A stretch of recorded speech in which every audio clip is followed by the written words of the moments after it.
Hi friends, welcome back to my channel. మనమైతే pregnancy series start చేసాం కదా. Already 3-4 videos అయితే నా ప్రెగ్నెన్సీ జర్నీ గురించి పెట్టాను. ఈ వీడియోస్లో అయితే నా ప్రెగ్నెన్సీ ఎక్స్పీరియన్స్, నా ప్రెగ్నెన్సీ జర్నీ, నేను ఎలా కేర్ తీసుకున్నాను అండ్ టిప్స్ నా వైపు నుంచి నేను ఫేస్ చేసిన దానికి నేను ఎలా డాక్టర్ని కన్సల్ట్ చేసి టిప్స్ తీసుకుంటున్నానో అది మీతో షేర్ చేసుకోవాలనుకుంటున్నాను. అండ్ ఈ వీడియోలో వచ్చి ఆల్రెడీ నేను లాస్ట్ వీడియోలో చెప్పినట్టు నా షార్ట్ సర్విక్స్కి నేను ఎటువంటి ట్రీట్మెంట్ తీసుకుంటున్నాను అని ఈ వీడియోలో చెప్పబోతున్నాను అనమాట. మీకు కనుక షార్ట్ సర్విక్స్ లేకపోతే ప్రెగ్నెన్సీ గురించి ఎలాంటి డౌట్ ఉన్నా ఈ వీడియోని చివరి వరకు చూసేయండి అండ్ కమెంట్ బాక్స్లో కంపల్సరీ కమెంట్ చేయండి. మనమైతే మాట్లాడుకుందాం.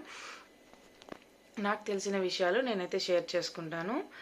అండ్ ఈరోజు అయితే మనము షార్ట్ సర్విక్స్కి నేను ఎటువంటి ట్రీట్మెంట్ తీసుకుంటున్నాను అని మాత్రం నేను షేర్ చేసుకోబోతున్నాను అనమాట.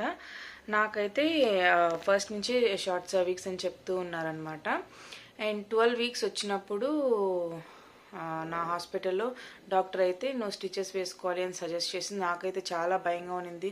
ఇదేంట్రా బాబు, స్టిచెస్ వరకు వచ్చేసింది, నేను ఇంకా స్టిచెస్ తర్వాత వేరే ట్రీట్మెంట్ ఏం లేదా అని చెప్పి నేను అడిగాను అనమాట. నాకు స్టిచెస్ వేసుకోవడం ఇష్టం లేదు, ఎందుకంటే ఫస్ట్ డెలివరీ వచ్చి నార్మల్ డెలివరీ.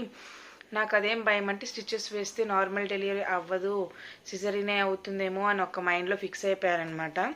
పెద్దగా నాకు దీని గురించి ఏమీ తెలియదు. సర్విక్స్ షార్ట్ అంటే స్టిచెస్ వేస్తే ఎలా ఉంటుంది, ఎలా కేర్ తీసుకోవాలి అవంతా ఏం తెలియదు అనమాట.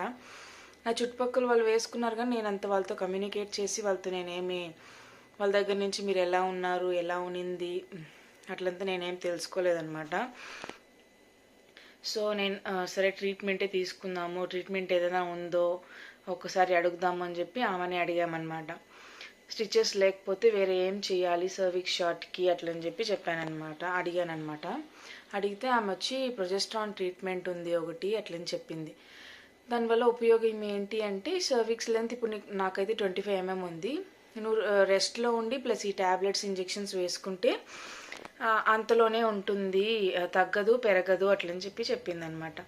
నాకైతే 2 ట్యాబ్లెట్స్ అండ్ 1 ఇంజెక్షన్ అనమాట. ఇంజెక్షన్ వీక్లీ వేసుకోవాలి అలా ఇచ్చేసి మళ్ళీ మార్చ్లో ఇచ్చింది. మళ్ళీ April 29th అలాగా మళ్ళీ ఇంకొకసారికి సర్వికల్ స్కాన్ లెంత్ తీస్తాము అని చెప్పి రండి అని చెప్పారనమాట. వెళ్ళినప్పుడు అది 24కి వచ్చేసింది. 24కి వచ్చిన తర్వాత వెళ్ళానమాట. ఈ ప్రెగ్నెన్సీలో అయితే నా ఫస్ట్ అంటే స్టార్టింగ్ వీక్స్లోనే నా వెయిట్ వచ్చి 89 ఉన్నిందనమాట స్టార్టింగ్ ఆఫ్ ప్రెగ్నెన్సీలోనే. సో ఇంకా ఆ స్కాన్ వచ్చేటప్పటికి ఏప్రిల్ కదా, 4th మంత్. సో అప్పటికి నాకు వెయిట్ వచ్చి 95కి వెళ్ళిపోయింది. సో ఆమె అయితే తిట్టిందనమాట, వెయిట్ 95 అయింది, నీ వెయిట్ వల్ల కూడా ఈ సర్విక్స్ ఇంకా షార్ట్ అయిపోయి ఓపెన్ అయిపోవచ్చు అట్లని చెప్పిందనమాట. నువ్వైతే కంప్లీట్ డైట్లో ఉండాలి, అంటే కావాల్సిన ప్రోటీన్ మాత్రం తీసుకుని జంక్ ఫుడ్ స్వీట్నర్స్ అవాయిడ్ చేయాలి అలా చెప్పిందనమాట. నాకు షుగర్ ఉందేమో అట్లని అనుకుందనమాట ఆ మేడమ్. షుగర్ టెస్ట్ అయితే చేయలేదు, నెక్స్ట్ వీక్ చేద్దామని చెప్పి నెక్స్ట్ విజిట్లో చేస్తాం షుగర్ టెస్ట్, కానీ నువ్వు డయాబెటీస్ డైట్ ఫాలో అవ్వాలని చెప్పి డయాబెటీస్ డైట్ అయితే నాకు ఇచ్చిందనమాట. దాని తర్వాత షుగర్ ట్యాబ్లెట్ కూడా ఇచ్చింది. అప్పుడే చెప్పాను, మేడం నాకైతే షుగర్ లేదు, నేను ఆల్రెడీ టెస్ట్ చేసుకున్నాను అట్లని చెప్తే, లేదు ఇది తీసుకో, ఇది ఇచ్చి వెయిట్ మేనేజ్మెంట్లో పనిచేస్తుంది అని చెప్పారనమాట. కానీ నేను 1 వీక్ తీసుకున్న sugar tablet morning evening.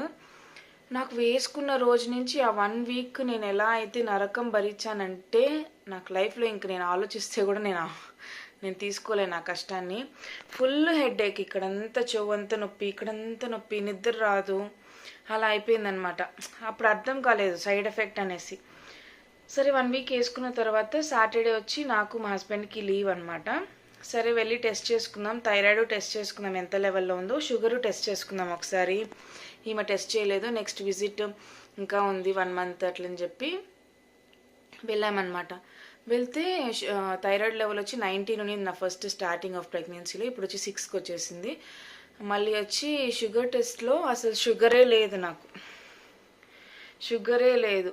So ఆ రోజు నేను షుగర్ టెస్ట్ చేసుకోవాలని మార్నింగ్ ట్యాబ్లెట్ మానేసాను కదా, ఆఫ్టర్నూన్ వేసుకుందాం అనుకున్నా, వేసుకోలే ట్యాబ్లెట్. సరే నైట్కి ఉంది కదా, నైట్కి వేసుకుందాంలే అని వదిలేసిన. సాయంత్రం లోకల్ నాకు హెడేక్ తగ్గిపోయిందనమాట.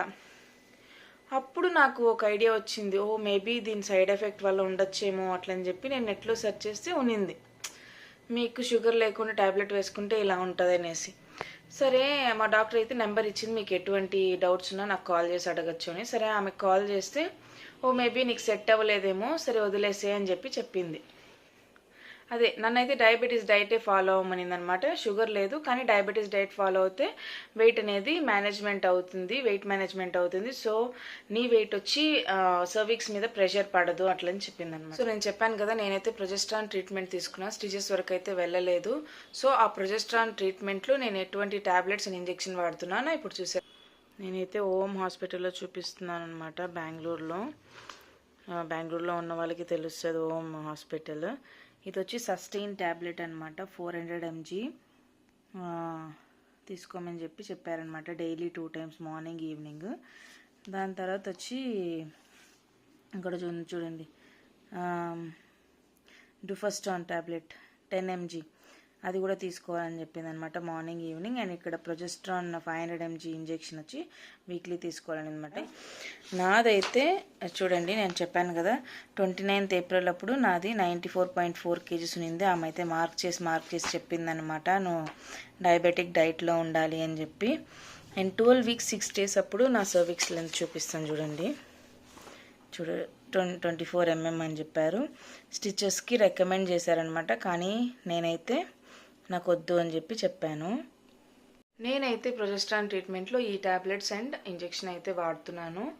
అండ్ దీని తర్వాత మళ్ళీ స్కాన్కి వెళ్ళినప్పుడు ఏం జరిగింది అని నెక్స్ట్ వీడియోలో చూసేద్దాం. అంతవరకు నన్ను సపోర్ట్ చేయండి, సబ్స్క్రైబ్ చేసి వీడియోని చూడండి. Thank you, bye.